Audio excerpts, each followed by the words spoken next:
Coucou les filles, c'est moi, je suis de retour.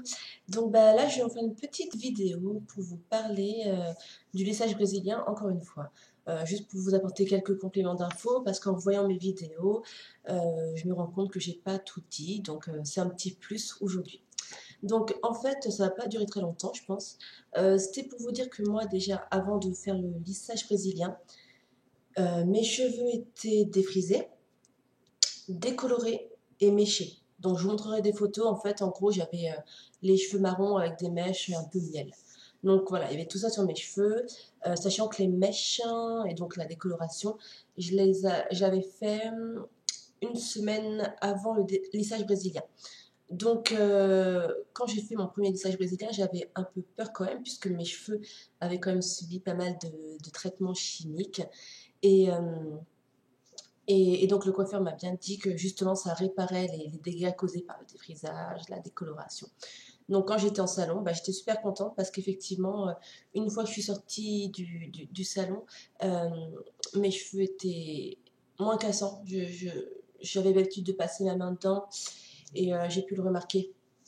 Donc voilà, donc c'était pour vous dire à toutes celles qui des fois par exemple aimeraient se faire des colorations, des mèches qui n'osent pas, bah, c'est vrai que c'est un désavantage du lissage brésilien parce que ça permet de faire des traitements chimiques euh, et de les réparer. En fait, en général, si vous faites par exemple une coloration ou des décolorations ou des frisages, il faut attendre une semaine euh, et faire un lissage brésilien après, c'est mieux.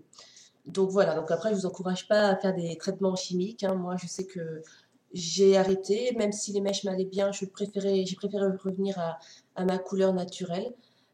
Donc voilà, pour pas tous les mois, enfin tous les 2 mois, avoir à refaire les racines. Parce que faire les racines pour refaire la coloration, plus le lissage, plus des fois un défrisage, bah, ça fait beaucoup.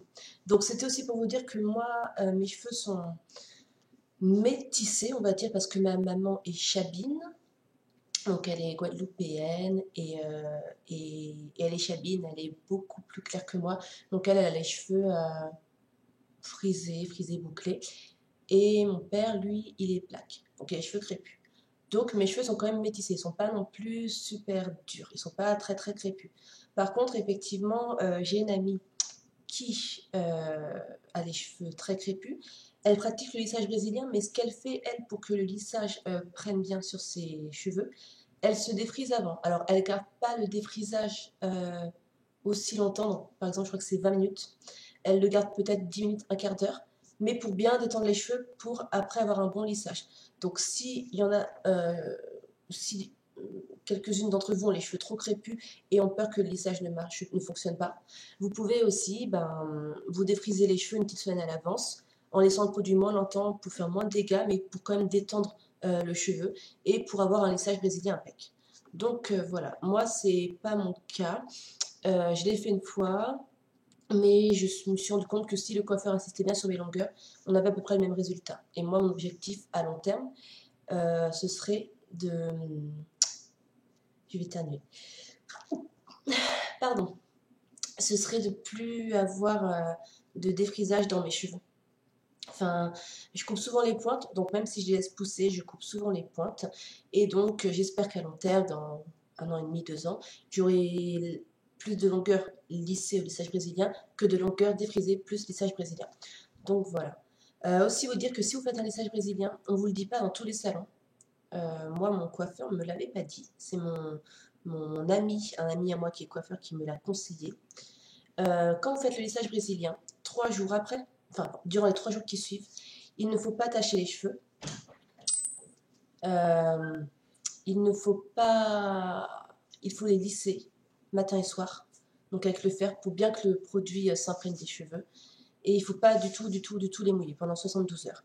Donc voilà, ça c'est un conseil pour que le lissage brésilien, que le lissage brésilien, que le lissage brésilien reste bien sur vos longueurs.